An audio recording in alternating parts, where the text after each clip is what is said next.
असा आज आपल्या या थोट सावरगाव गावामध्ये थोट सावरगाव आणि प्रतिवर्षाप्रमाणे याही वर्षी अखंड हरिनाम सप्ताह ज्ञानेश्वरी पारायण सोहळा व तसेच शिवमहापुराण कथा या ठिकाणी आयोजित केलेली आहे. आपण सर्वजण या ठिकाणी 7 दिवस शिवमहापुराण कथा श्रवण करत आहात. खरोखर आपलं भाग्य आहे बघा, कारण शिवमहापुराण कथा ही ऐकायला सुद्धा जीवनामध्ये पुण्य लागतं, भाग्य लागतं बघा.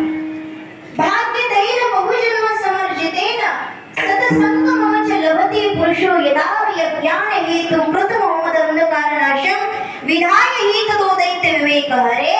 काहीतरी पूर्वजन्मीचं तुमचं पुण्य या ठिकाणी फलद्रूप झालं म्हणून तुम्ही कीर्तनाला आलात. आणि मेन महत्वाची गोष्ट